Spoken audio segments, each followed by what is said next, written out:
Thank you all for being here, for supporting the Durón Family Collection and the Laband Art Gallery. I'm Karen Rapp. I'm the director of the Laband Art Gallery. Thank you.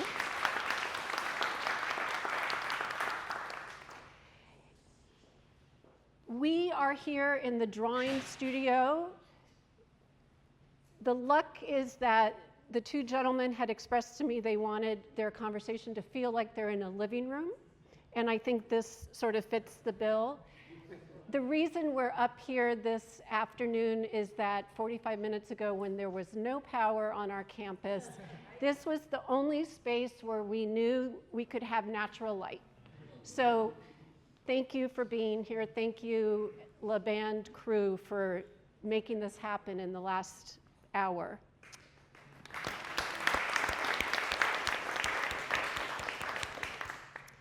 Today's talk features Armando Durón and Maximilíano Durón in conversation. This event is being held in conjunction with the exhibition Seeing Chicanx, the Durón Family Collection. The exhibition was organized last year at the Monterey Museum of Art in Monterey, California by Dr. Karen Mary Davalos, so we should give her a hand. The exhibition traveled to the Laband, to LMU, and it is on view through December 6th. The gallery is open this afternoon until 4 o'clock. I want to thank the Dean of the School of Film and Television who did extend their space to us, but this was Plan B, where we are today. I want to thank my dean, the College of Communication and Fine Arts, Dr. Bryant Keith Alexander, for using his magical touch.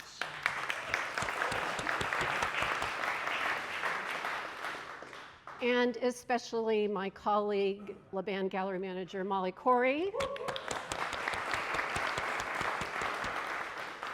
And ITS for coming today, even though LMU sent out an email saying all events are canceled. Thank you. So Max has traveled from New York to lend his voice to the conversation today. Max is one of Mary and Armando Durón's 4 adult children. One of their daughters, Isabel Durón, Dr. Isabel Durón, is here today. As well as Armando's better half, Mary Salinas Durón, class of 1975.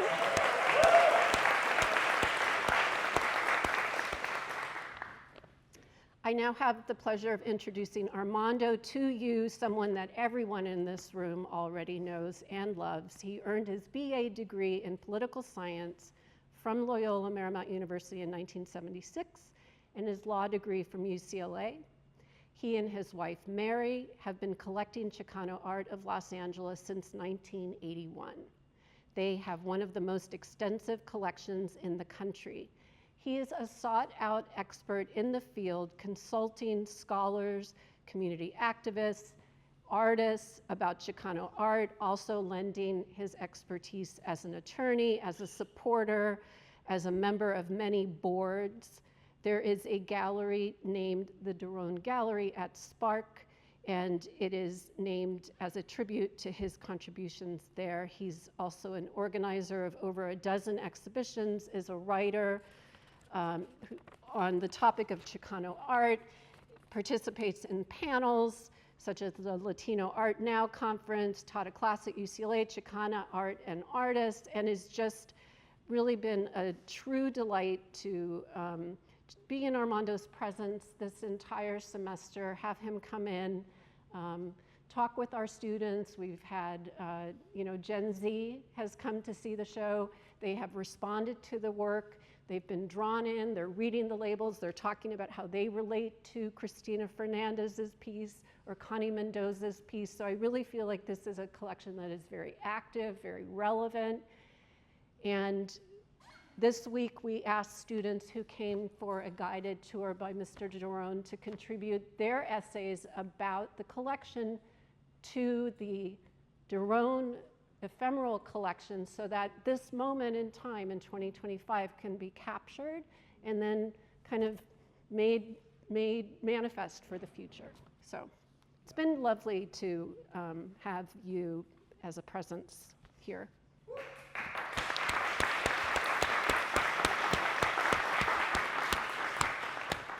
Not to be upstaged by Maximilíano Durón, who is visiting us from New York. Max is, based on his bio, identifies as a queer Chicanx journalist and critic based in New York who covers contemporary art. Max's writing focuses on the work of artists of color, specifically Latinx and Chicanx artists, queer artists, and their intersections, as well as curators, collectors, and scholars whose work has transformed the art world. Yesterday he shared in a talk designed for our undergraduate audience some of his proudest moments and accomplishments, and there's just this extraordinary amount of scholarship that he has manifested with his writing, with the attention that he's given to artists like Judy Baca, Daniel Joseph Martinez, Consuelo Jimenez Underwood, and really, I mean, I have to say Latinx champion and West Coast champion of the arts.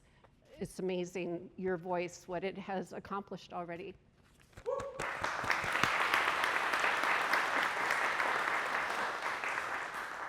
Max, as you know, started at Art News more than 10 years ago. Now he is a senior editor managing the publication's art fairs, top 200 collectors coverage, as well as his own writing about artists. He's a winner of the 2023 Rabkin Prize for Visual Arts Journalists. And he's a founding member of Critical Minded, an initiative that looks to support the work of diverse intergenerational group of cultural critics of color. We just had an event at the Center for Democracy about a month ago, or we meaning LA. He received his undergraduate degree from NYU in journalism and art history. He's also a graduate of Loyola High School. This talk is being recorded. There will be a Q&A after the talk. Again, I mentioned the living room format. I'm curious how many of you in the room today are collectors? And then in addition, if you keep your hands up, and artists. One of the things about the Durón Family Collection that is really extraordinary and speaks, I think, to this decades-long commitment is how many of the artists represented in the show. There are, I think, 48 in the Laband iteration, have come to see the work and to honor the support, the patronage that the Durón family has given them. And the family, I think, consists of all of you as artists. I want to conclude now with a land acknowledgement as part of Loyola Marymount University's recognition of our history, location, and relationship to the indigenous communities in Los Angeles. We acknowledge the Tongva peoples as the traditional land caretakers of Tovaangar, the Los Angeles Basin and Southern Channel Islands, and the presence of LMU on this traditional, ancestral, and unceded land. We are grateful to have the opportunity to live, study, create, and be in this place together.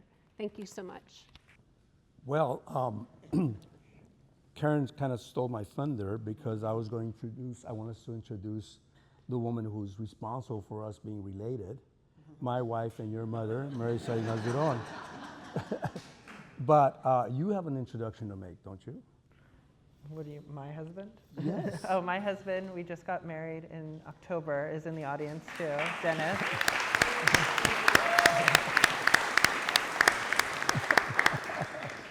Sure. So, we did want to frame this like if it's a conversation and you're all kind of in on the conversation. So instead of a Q&A, where a moderator asks questions and then we answer them. So it's just going to be the two of us. We did not practice. We didn't talk about, 7 themes we want to talk about.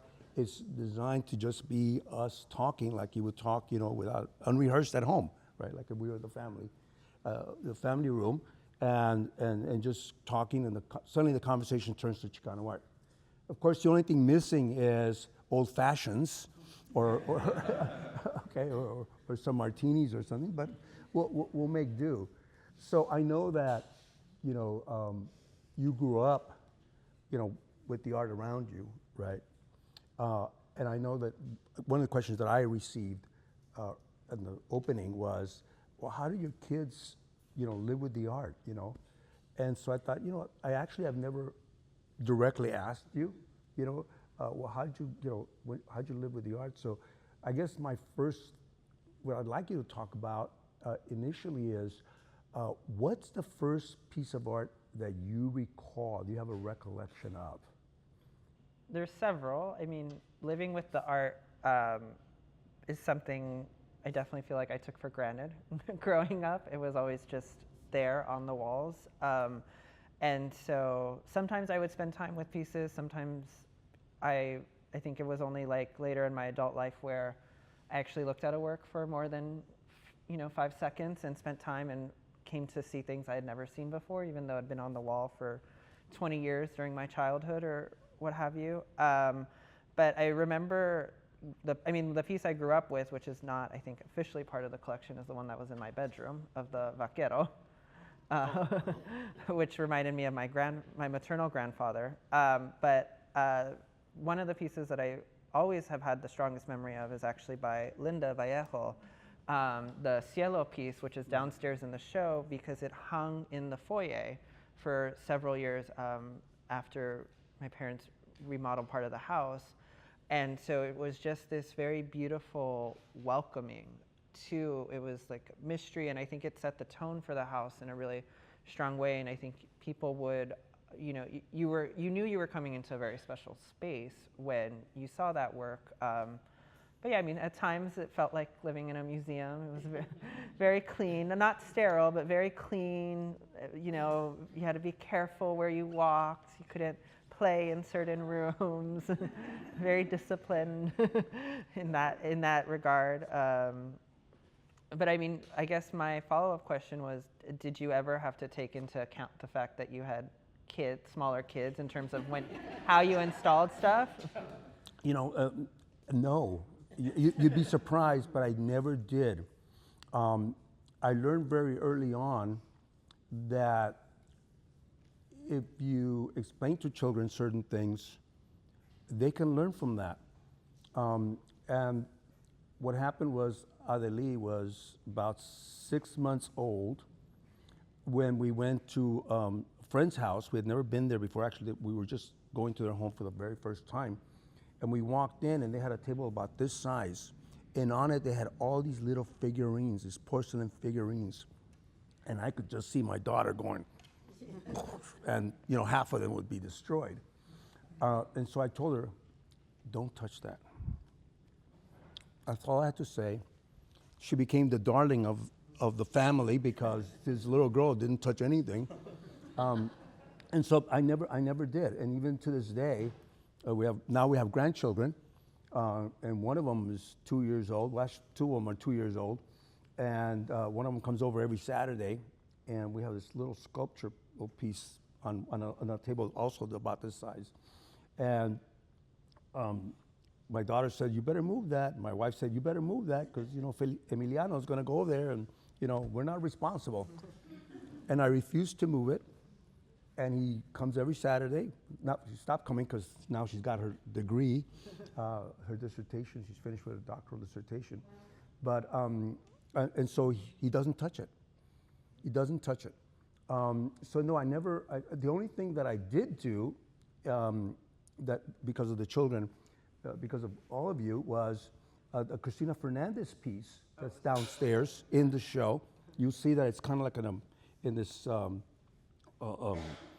Frame, and it's part of it is like hidden, and that's because Bleed 2 is a photograph of a woman's private parts, vagina, and the kids were small when I bought the piece, and I thought, okay, between the children and my mother and my mother-in-law, you know, there's going to be trouble, okay? And so I got permission from Christina to do a double frame, and so that's why it opens up like this, because when the kids were, where everybody was home or whatever, it'd be closed, and just when, you know, people would come over to the house, we're showing the art, then I would open it up and they could see it. The rest of the time it's closed. So you'll see the pieces downstairs, but that was really the only piece that, you know, that I did anything with, you know, And in all the time. it hung on the wall for most of it. So it wasn't visible that like it was a hinged piece that could open in the way that it wasn't like a sculpture like it is now, or displayed it more on a pedestal. So I didn't know that it opened for, Right.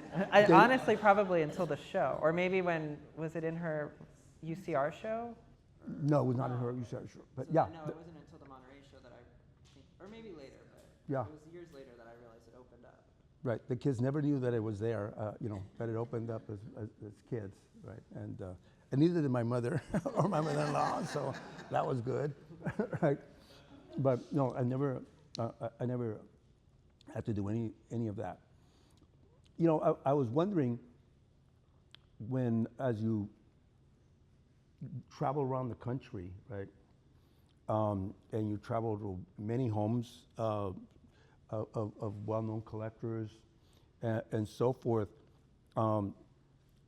what it feels like for you, unlike, you know, my wife and I, who did not grow up with formal art on the walls, you know, we had a calendar from the local bakery, you know, an Elguera calendar with some, you know, the two volcanoes and that kind of thing.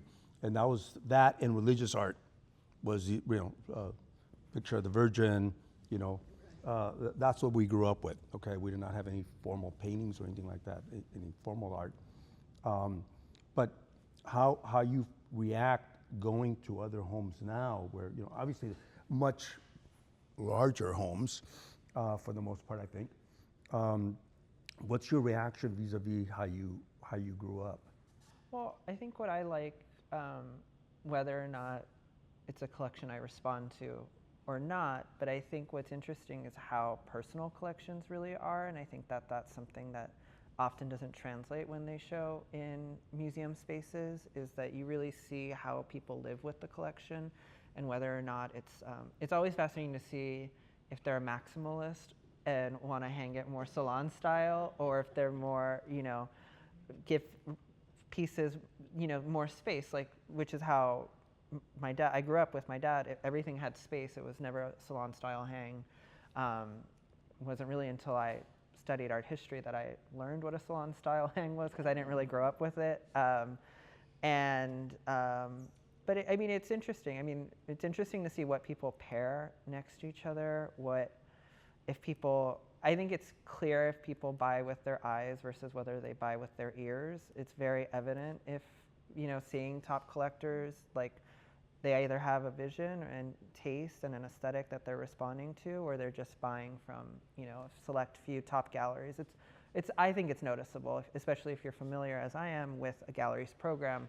You can see, like, oh, this person bought, you know, 10 works from Hauser and Wirth in one go. It's very clear, you know. I was actually talking about a collection like that last night with someone. But I want to turn to, I want you to share with someone an anecdote that I think most people don't know, which is kind of the origins of the collection and the auction you went to in Beverly Hills, I think, that is the impetus for starting a collection, because I think it's a really fascinating story. It wasn't an auction. What it was is a show. And if you go downstairs and see the little cabinet of the table, you'll see that there's an invitation that says November 11th, I think, or 9th. I don't even remember the date exactly. 1981. And that's an invitation to a show that I was invited to by a friend to go see in Beverly Hills at what was then the Bernard Lewin Gallery. What happened was I had gone to UCLA, but never went to Beverly Hills. And if you know LA, they're right next door, right? Westwood, Beverly Hills. Well, I had a '65 Ford Falcon right? Who's going to drive a 65 Ford Falcon into Beverly Hills, a Chicano, and for what reason other than to get a ticket? That's how I saw it. So I never ventured west on Wilshire.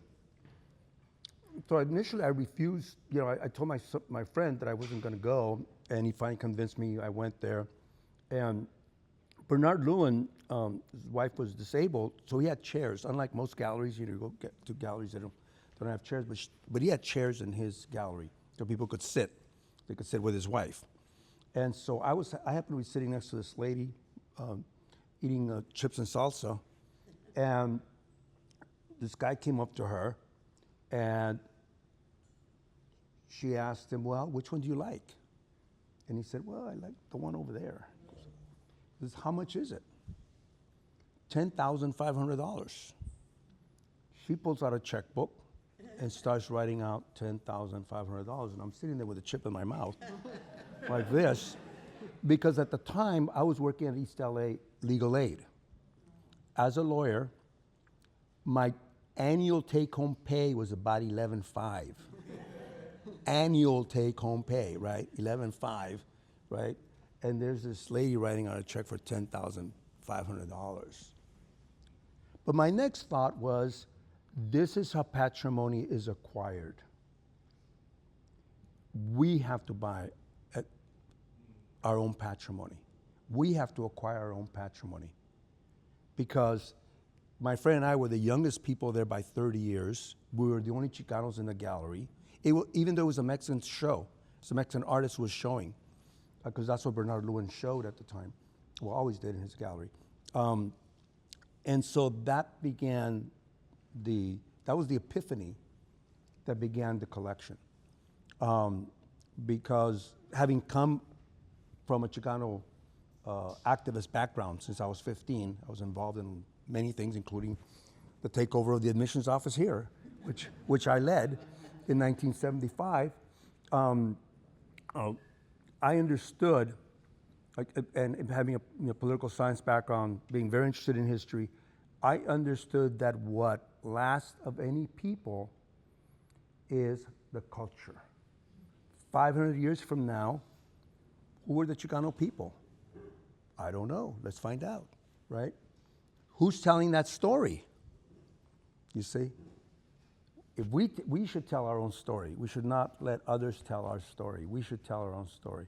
So that became the mission, the obligation in a sense, and led eventually to the collection that you see here, or part of which you see here today, which includes hundreds of works, but also includes a lot of ephemera that accompanies the work.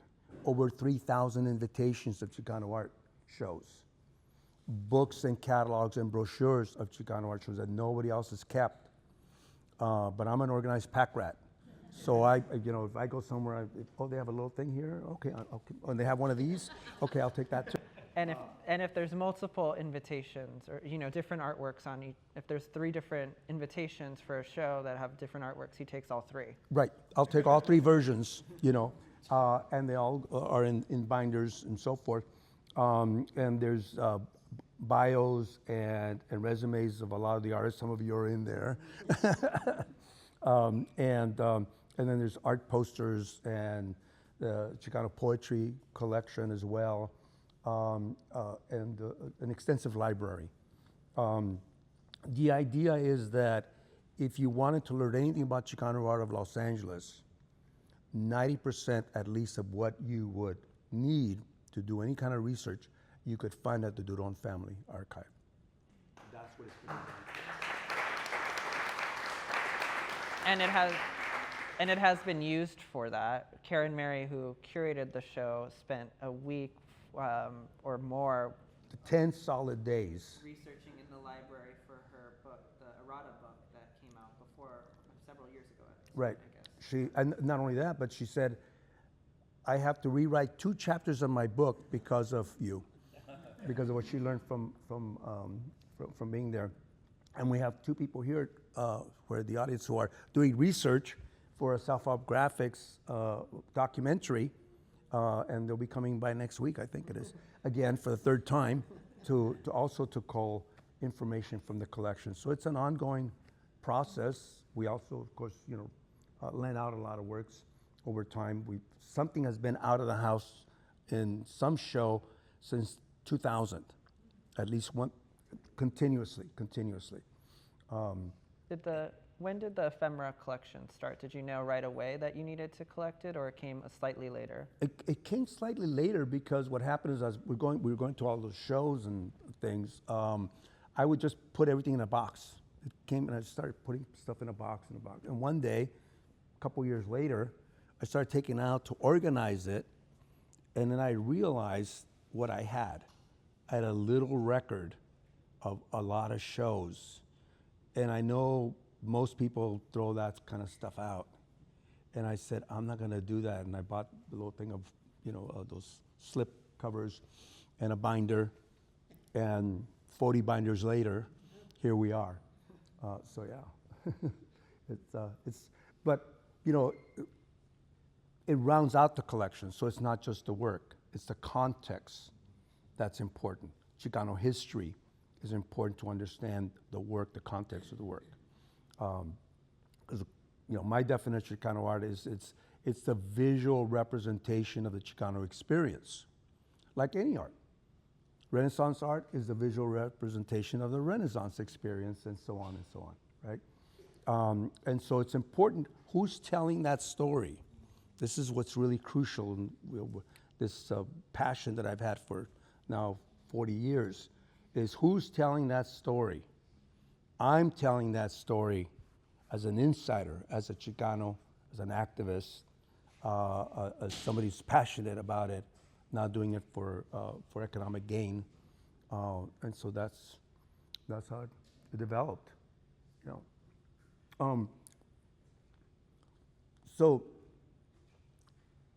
in terms of what you do, and you compare, art from all over the world, because you're all over the world. He travels all over the world to biennales and all these things.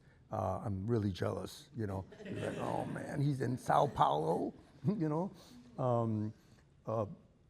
You travel all over the world, and in that world context, how do you see Chicano art? I guess, what do you mean in terms of?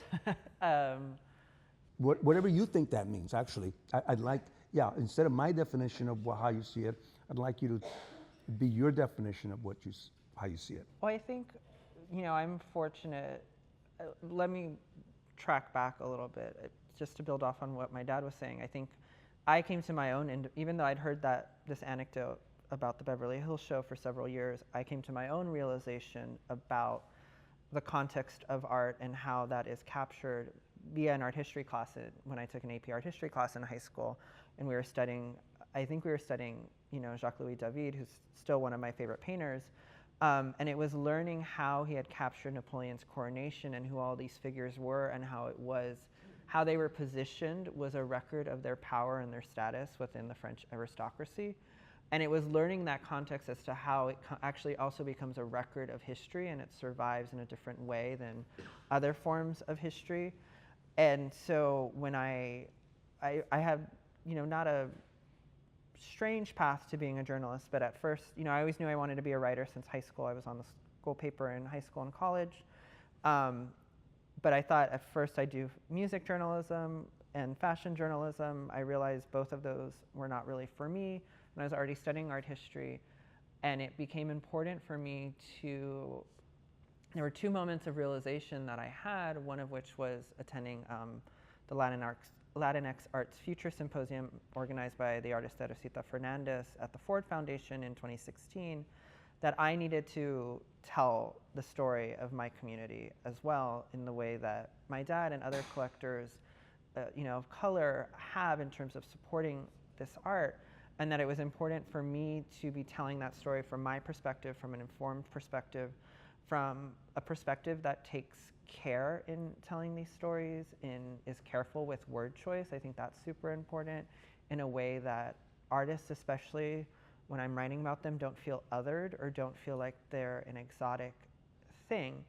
And so to circle back to your question, I think I'm fortunate to be coming up in an art world that is open to this kind of change, to a plurality, to a larger expansion that's different than the moment that many people experienced in the 90s of the multiculturalism moment, which was at the time disparaged as being, you know, multi-culti, which is what you might have seen in press at the time. And so it's much more open. So I think, you know, is Chicano art well known in Sao Paulo or Paris or Seoul?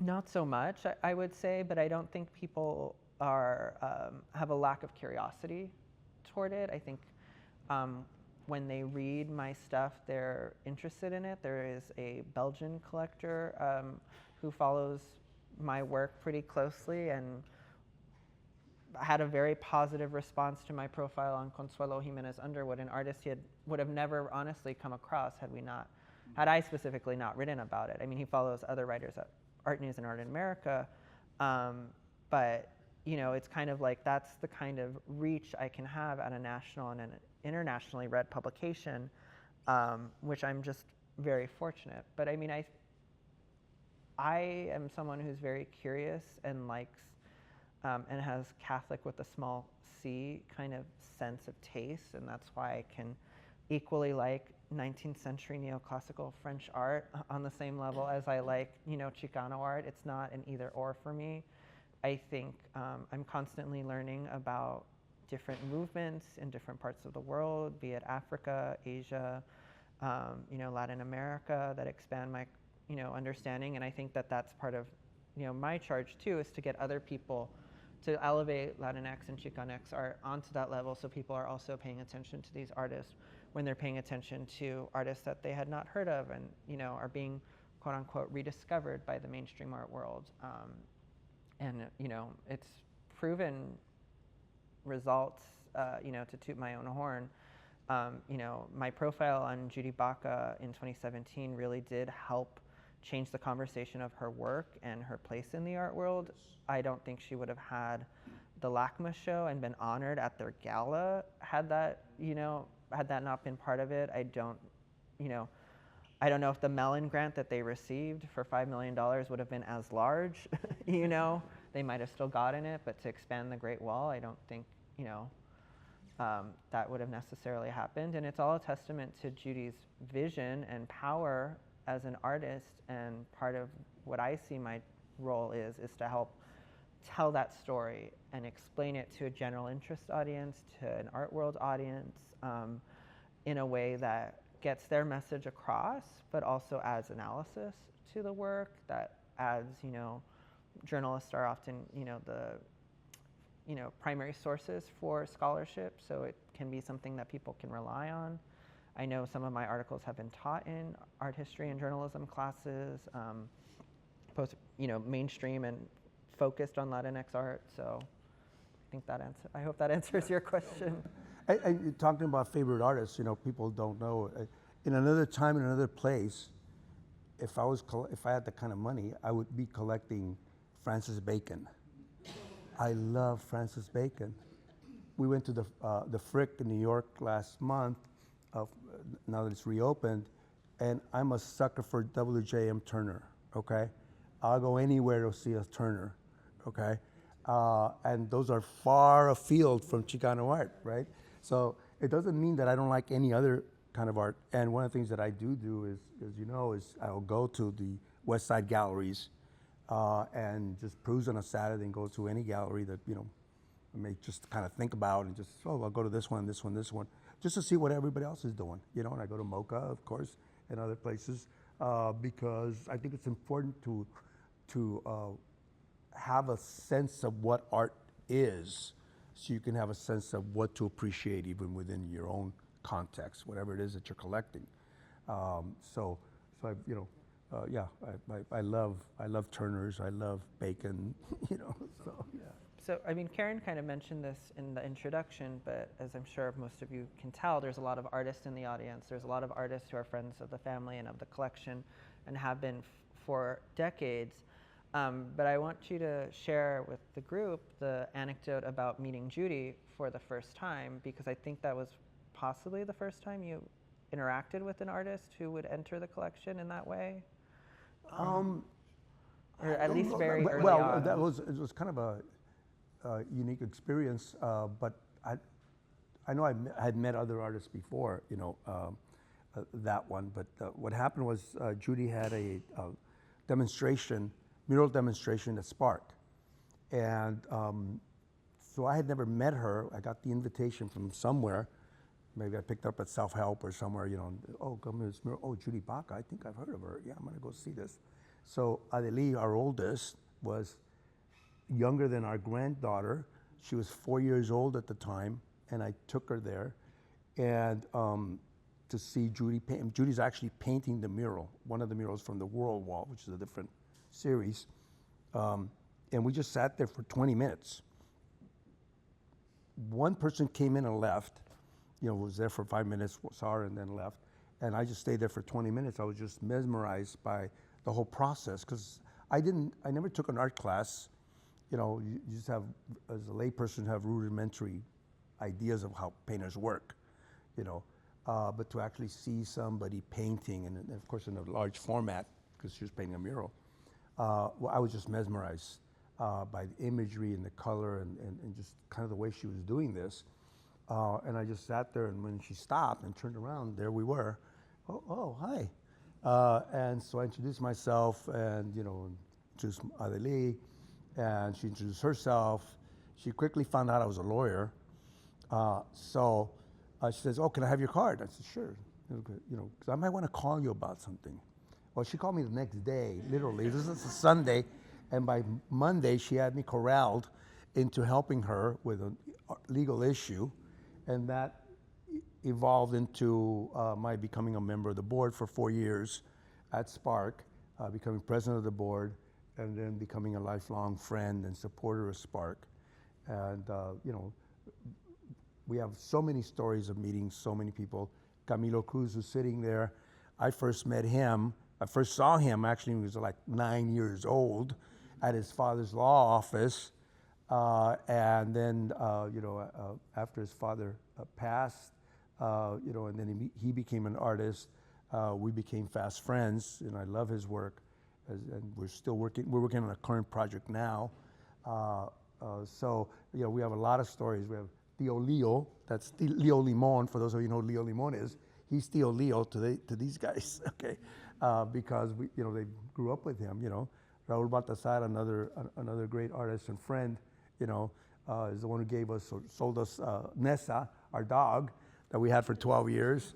You know, so I mean, there's a lot of interactions that have gone on for, you know, with a lot of people around this room and the artists, because, you know, people say, well, where do you go buy Chicano art? Where do you go buy this art? And I said, I go all over, you know. I go to galleries, you know, some of the top galleries. I go there. I go to community centers like South Up Graphics, community galleries like Chimaya Gallery. But I've also bought artwork out of people's trunks, okay? I bought a Linda Vallejo piece one time out of the trunk of her car. She said, I have this piece, and I said, oh, let me see it. She goes, oh yeah, I'll take that one, you know? And we bought a piece once off, it was literally hanging on the fence, on the wire fence off the Hollywood freeway, okay? It was a house, the back yard was the Hollywood freeway. Now it's a wall, you know, it's a wall, but in that time it was just a fence, you know, wire fence. And they had hung the artwork on the fence. Well, I bought one of the pieces that was on the fence, right? Because I think, you know, Chicano art, first of all, it's everywhere, you know? All art is everywhere, right? If you limit yourself to just galleries, well, you're buying a certain frame of reference, and that's great, you know? But the way this collection has been designed is to open up the view of what Chicano art is. So we don't just have the quote-unquote art stars, okay, within our own community. It's opened up a wide range, as much as I can, to all Chicano artists, okay? And the definition of what Chicano artist is, who is a Chicano artist, is also broadened, okay? And the idea of what Chicano art is also broadened. For the most part, in the history of Chicano art, it's been looked on as if it has 4 parts. It's iconic, political, representational, and colorful, okay? And it's become a wall, in my view. It's pigeonholed this way. And you can see that as far back as, Hispanic art in the US, at LACMA, the Latino art show out of the Smithsonian, and other major shows over the years. And I decided 25, 30 years ago that was a very limited view of what Chicano art was, because I was seeing art that was very, very different and done in all kinds of mediums. And most people were still hung up on canvas. Works on canvas had primacy.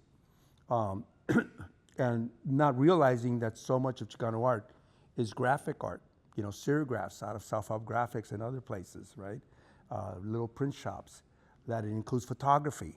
When I did the show at Spark called A Short Essay on Chicano Photography, people walked in and said, I didn't know there was such a thing as Chicano photography, okay? It was an eye-opener for them. But the collection includes photography. That's one of the things that Camilo does. Abstract art. People say, oh, Chicano and abstract art, no, it's kind of like not the same thing, right? But we have Ramon Ramirez, who's an abstract artist, and other abstract conceptual art. Video art there's no video art in the show, but there's video art in the collection. Remnants of performance art in the collection. So the idea is designed for the entire, as much as we can, the entire view of what Chicano art is. And by the way, it's not something new. People think it's new, but if you look at the Chicano Arte catalog, which is downstairs in the glass frame, if you actually were able to open it, you'd see that in that show of 1975, there was conceptual art, there was abstract art. It goes all the way back to the beginning, but it got kind of sidelined. And so if it didn't look like Chicano art, even though you were a Chicano artist, you weren't included. And people here around this room have had that experience, okay? And so we wanted to include everybody. And so there is LGBTQ, before a lot of other people thought about it as part of a collection.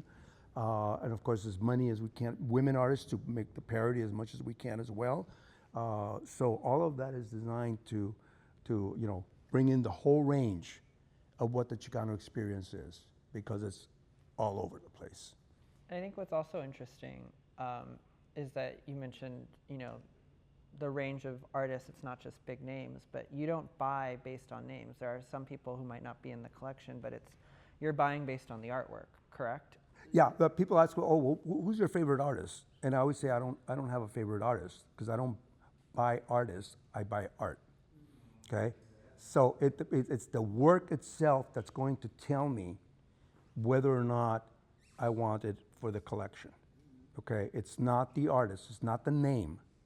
Okay, it's the artwork, and that's one of the things that's allowed us to have such a wide range of artists in the collection. Such a wide range of art in the collection is the artwork that speaks to me, because I tell people the best art is not the art you're seeing, it's the art you're experiencing, right? And Joan knows that, of course. It's the art you're experiencing, and that's different. It's going to be different for each one of you, all of us, right? Certain artworks just hit us.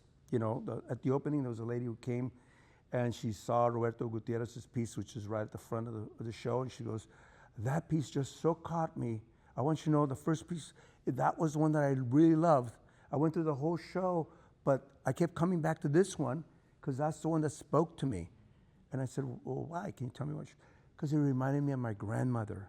It was like I was walking on her street, and so that's the piece that spoke to her, and different pieces will speak to you, and that's how I buy. It's what speaks to me. You have a question for me? Do I have a question for you? Well,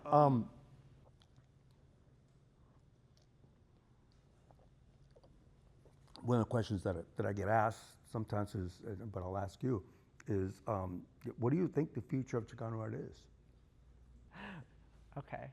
I didn't think you'd ask me that. He brought it up this morning for a different talk we're doing. I mean, I think the future is boundless. I think, I think there's still a lot of work to be done in terms of building up the infrastructure for Chicano art.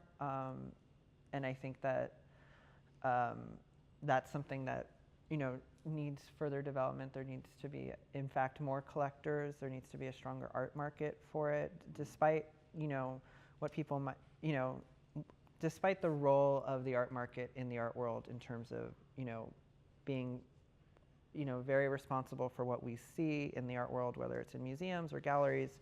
You can't ignore the art market, and so you have to be realistic about the art market and its importance to the art world at this moment. And because of that, that helps to build the infrastructure. Collectors who buy this kind of art need to be there. Galleries who sell and support these Chicano artists needs to be part of the mix. And I think that leads to more and more and more. It can't just be writers and scholars who are doing this work, because there have been generations of that already exist. I mean, there's a reason why artists like Laura Aguilar have been written about as being groundbreaking avant-la-lettre for intersectional feminism in their work that they were doing for decades of scholarship that had already existed before her exhibition happened, but that was limited to academic circles. So it's not that there hasn't been a lot necessarily written about, or like a lot within art history scholarship on Chicano art, but that does exist. So it needs more of the exposure. It needs more of the and shows like this definitely help and I think inspire people. I think that's part of it. But I think the artists are doing great work regardless, and I think they'll continue to do great works regardless. I mean, something that I don't know if I've been asked per se, but people ask me about or the conversation turns to art being made in this moment in the U.S. under this administration, and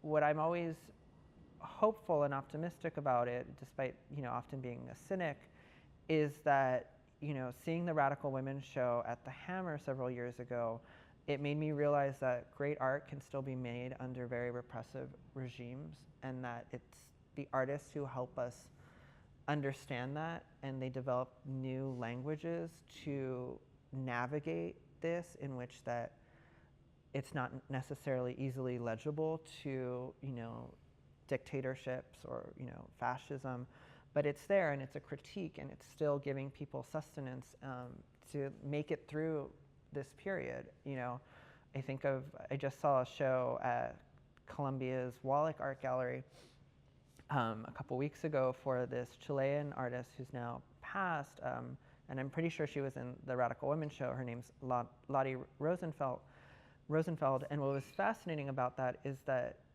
she was working under the dictatorship, and she was able to, create a lot of work that was in many ways a critique of the dictatorship, but she often was able to, it's fascinating, she was a very good negotiator, and so she was able to negotiate with the regime to help put her art on, and it was, I'm just making art, it's not political, it's just aesthetic, but, after the regime, after the dictatorship fell, she was actually able to, claim it and be like, no, it was all there along, but this is how I was able to navigate it. And so I think that's what I'm hopeful, is that, the artists will help us through it, and, for better or worse, art can help change the world, Yeah.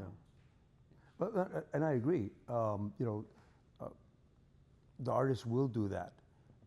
They're already doing that. They already acquired a work that responds to the regime, our present administration, by a very young artist.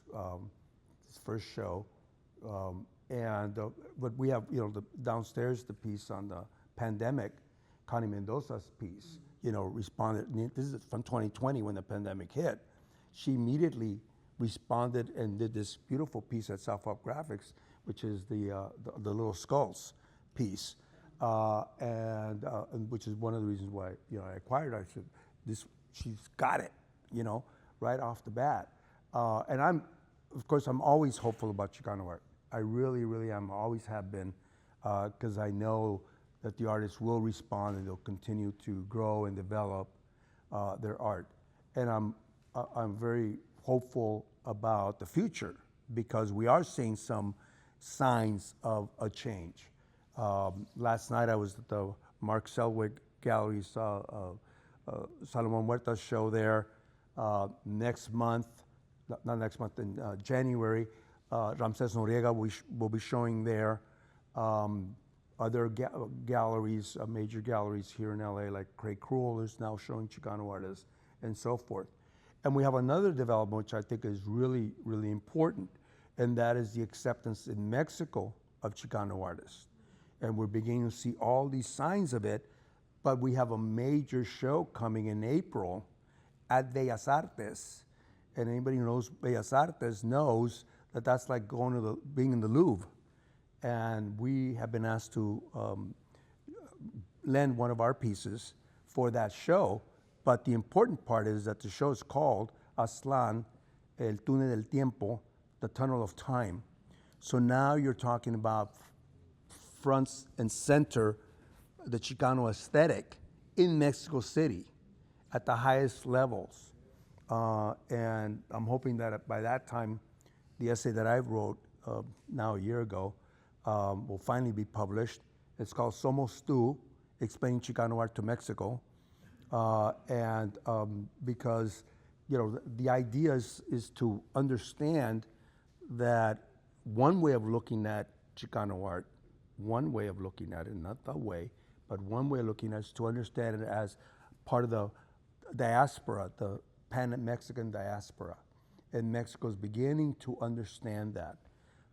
And so I'm very hopeful about that. So I think with that, we're ready for some questions. So congratulations on your recent marriage. So I wanted to ask a generational question.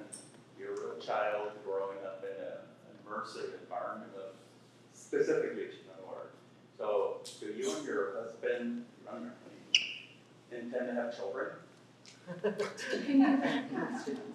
if you do, will they follow those? Yeah, the question was if my husband and I plan to have children. At the moment, I don't think that's in the cards for us, but if it were, it is something that, yes, of course, we would be passing on. I mean, I have several nieces and nephews now who are fascinated by the art. One of our niece likes to draw, and she's drawing right now. She's a very creative person.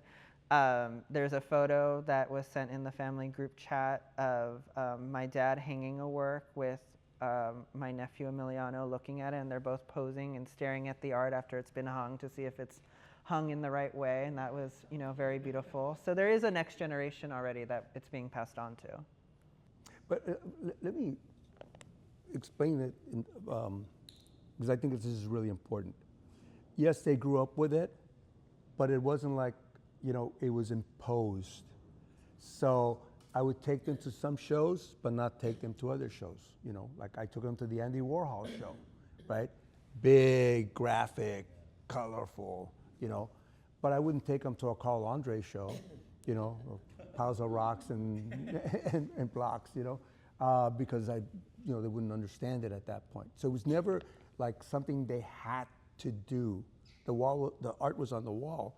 But we also didn't push our Chicanismo, on them. It was part of, they knew that we were Chicanos and stuff. They all four identify now as Chicanos, right? And Chicanas, but not something that we imposed.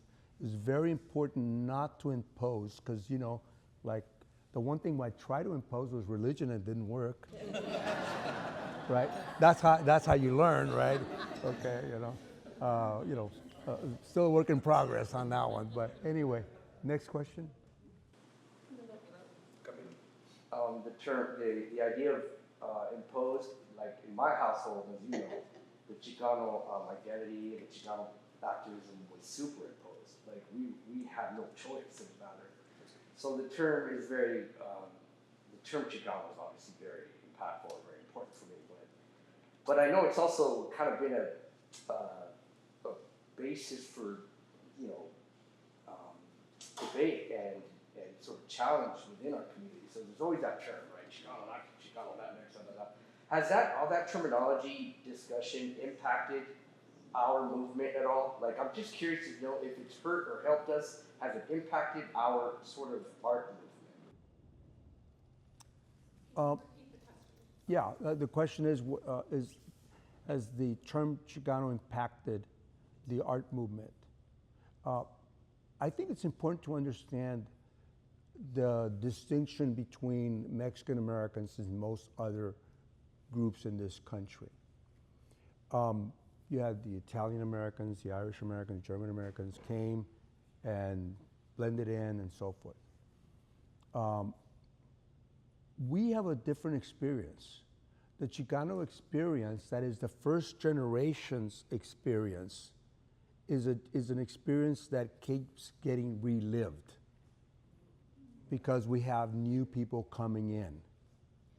But it's not just that they're coming in, but they're reliving that same experience of prejudice, of denial of opportunities.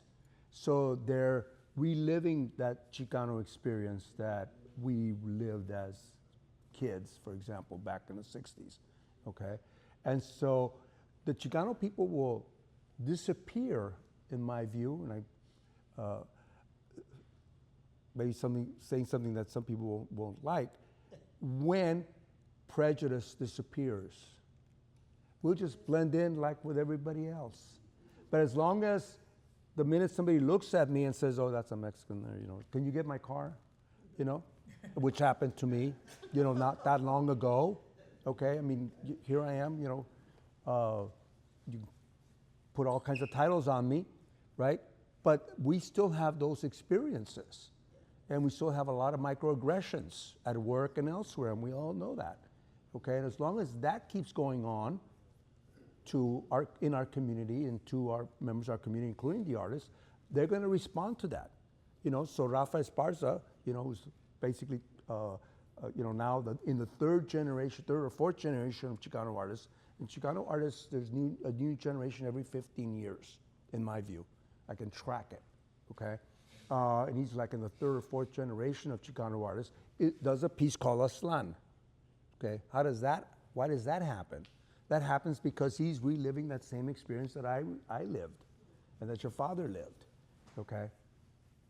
And yeah, I mean, I think what's interesting to me is that, you know, I firmly believe that Chicano is a self-identified label. You have to identify as a Chicano. Right. So there's power in that. And so if people, you know, I don't think it has necessarily, you know, held us back, but I think because there's power in it, it's important to still identify as that and to, you know, take that as for what it is and, you know, to feel the power in identifying in that way. We have a question in the back. We have one in the back, yeah. Yeah, my question is, as a journalist, Max, do you plan to maybe document or write the story of the Chicano experience based on the art that you have collected? The question was if I plan, as a journalist, if I plan to write about the collection in any way.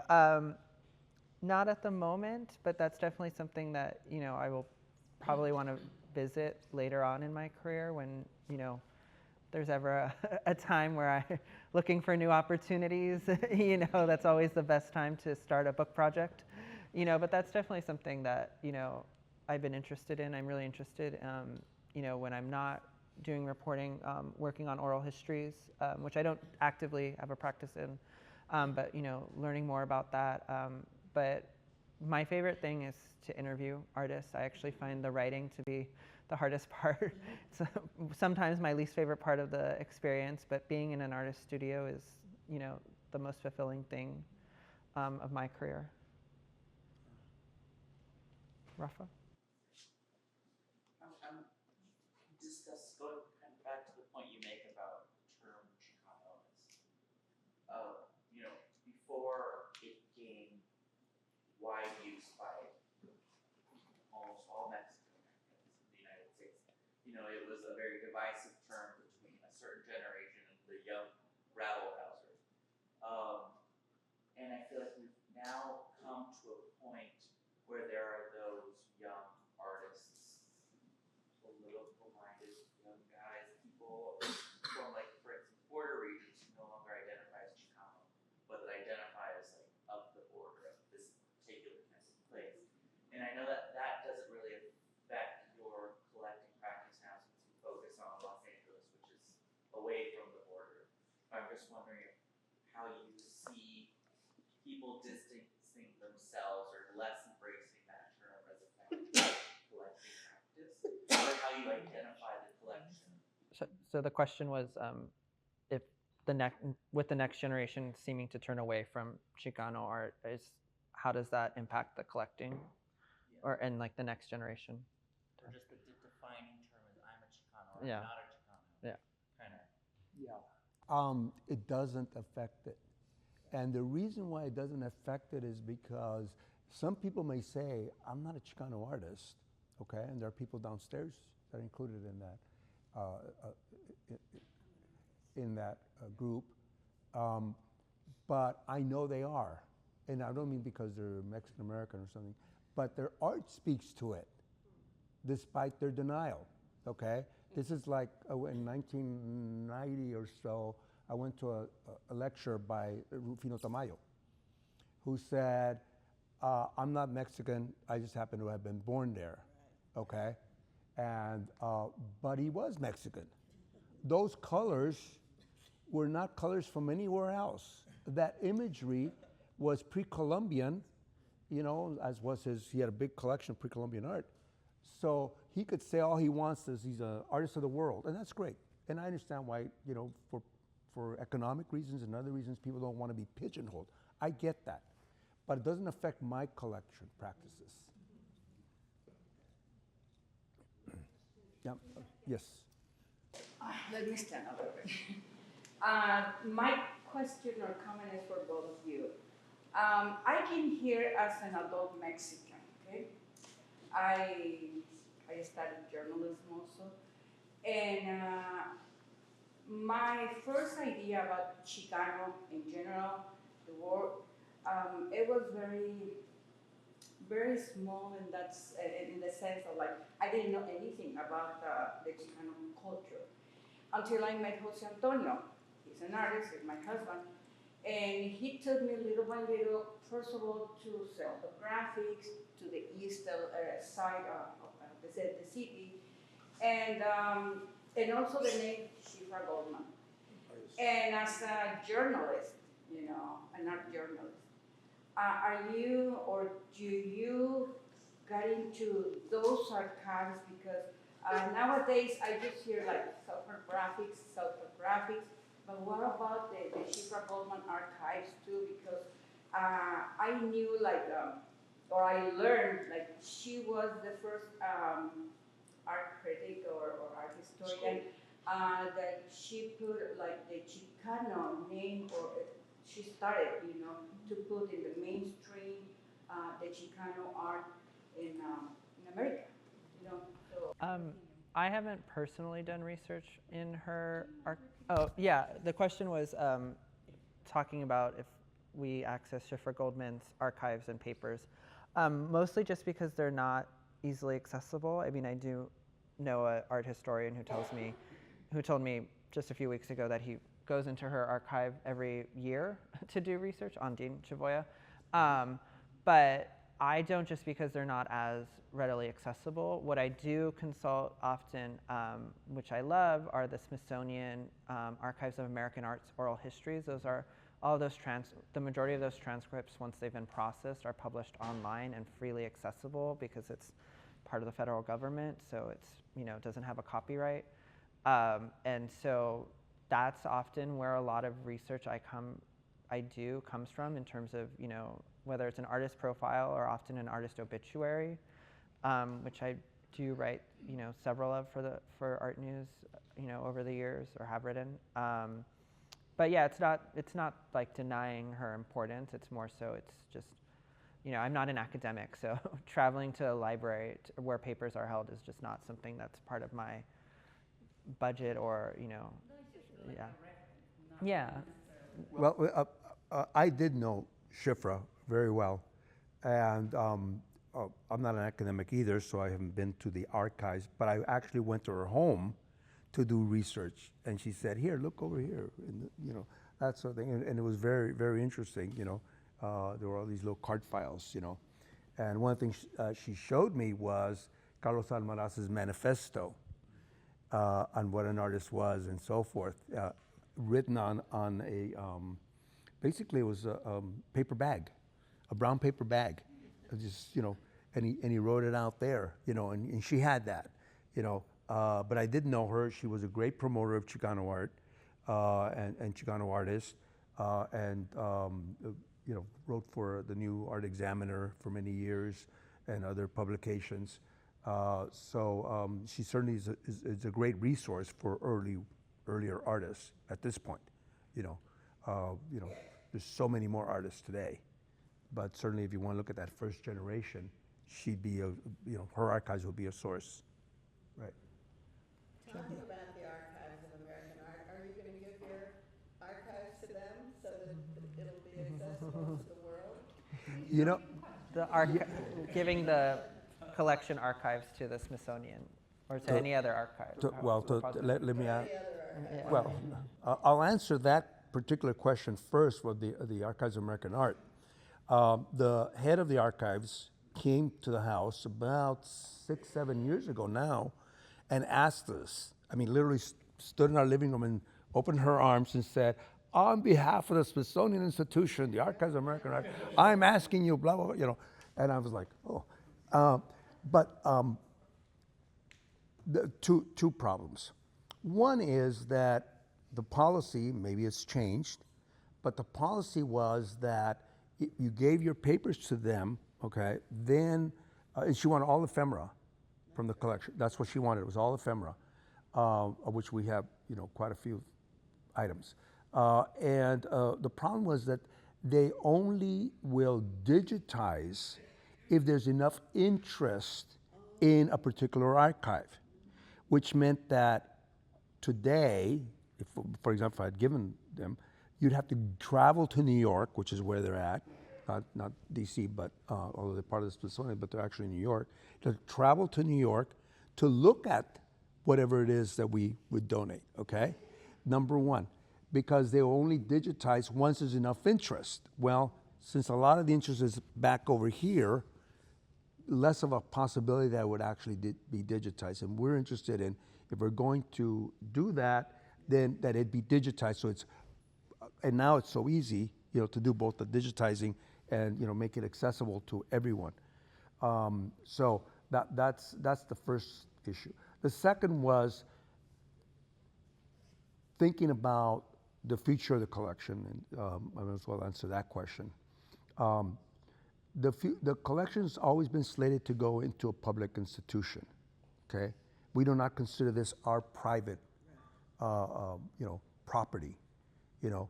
It is the patrimony of our entire community. That's why it's being collected the way it's being collected, okay? And so the idea was, well, the ephemera should go with the collection, okay? So that it can be studied together the way it's being studied at the home right now.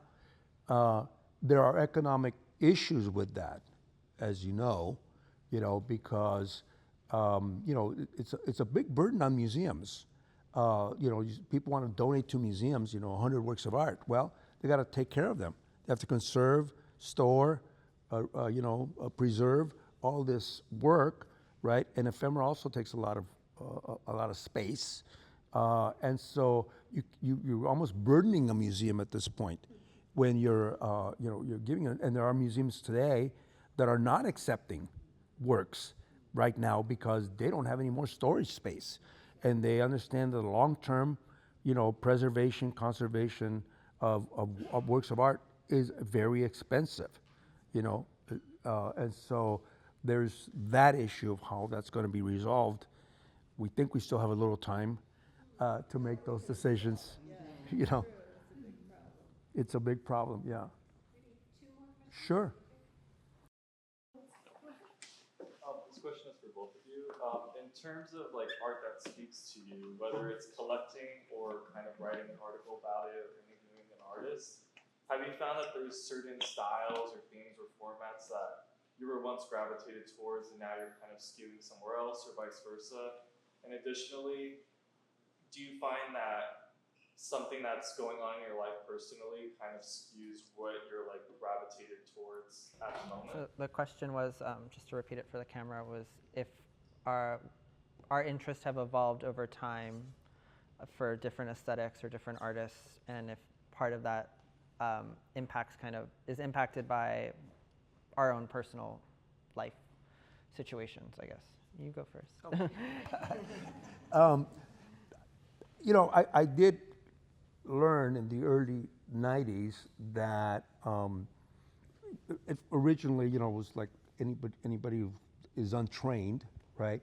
You go for the figurative, you go for the colorful, you go for the iconic, you know, so, and I did do that, you know, in the early years.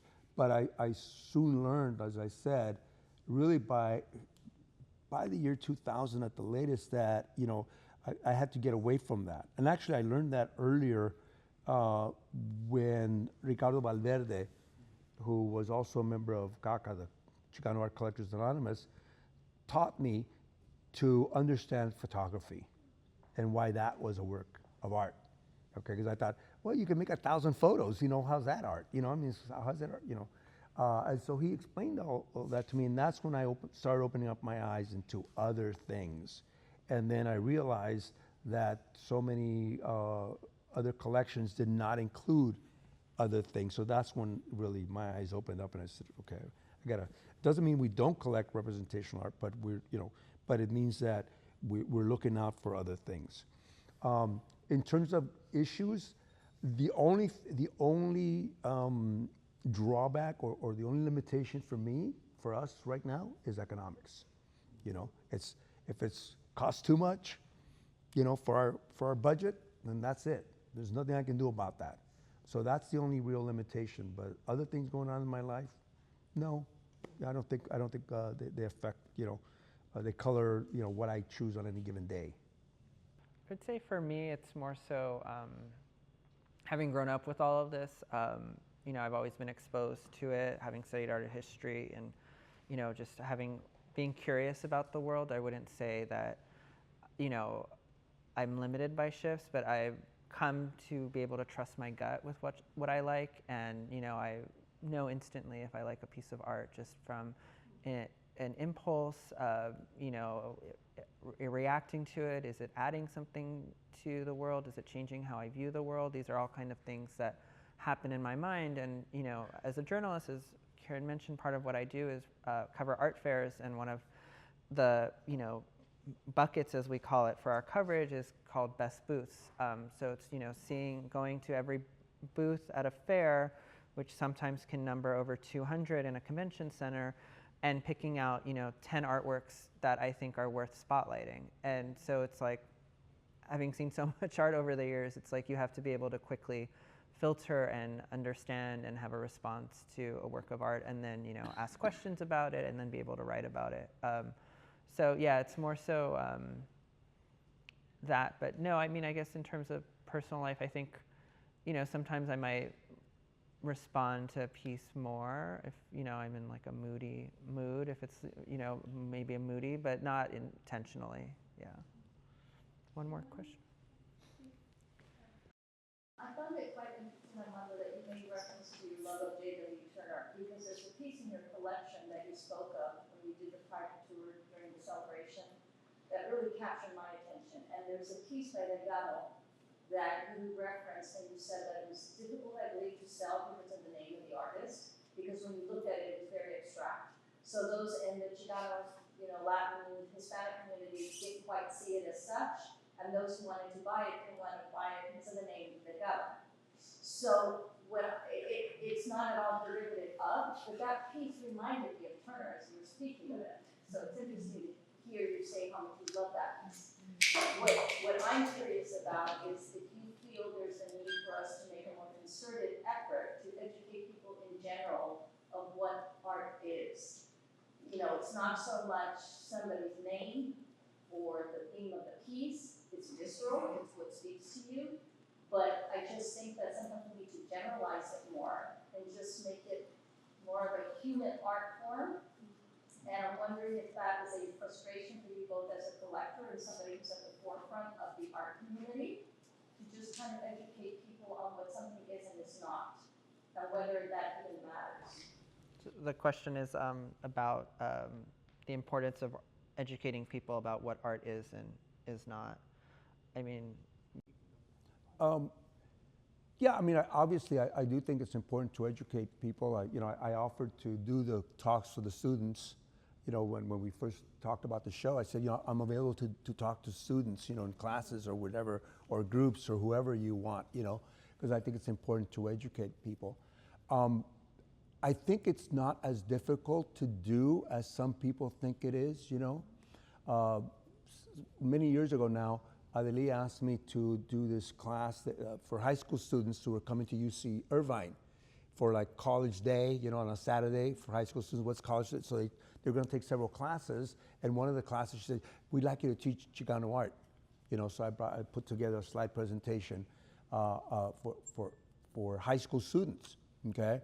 And showed them about 30 slides, okay? The last slide was a piece that's in the show called Brown Power, okay? It's an abstract piece, okay? But what I did was, in that piece, I did not put the title. I asked the students what they thought this piece was about, okay? And you know what? They got it. This is high school students, from the barrio, okay? 45-minute talk, and they get it. I learned that it is not that hard, okay? Unfortunately, in this country, we do not educate people about art, okay? And I think it's intentional, okay? Because it opens up your mind, it opens up your eyes, you're thinking about, all kinds of possibilities. That's what art does, okay? And, if you go to the Monuments show, you might get a certain view of how that all has played out over the last 150 years, okay? But so I don't think it's that difficult, but I'm always willing to talk anywhere to anybody and help bring the process along and help bring art to new people. And I taught a class at UCLA. They asked me to teach a class at the last minute. The professor couldn't do it, and so they asked me to step in, called Chicana Art and Artists at UCLA. And I walked in and I thought, okay, how am I going to do this? And so I asked the students, how many of you have taken art class or know anything about art? Well, 2 people raised their hand, nobody else had taken. I'm going to teach you about art through works by Chicana artists. Okay? That was the goal. You can teach all about art through Chicana artists exclusively.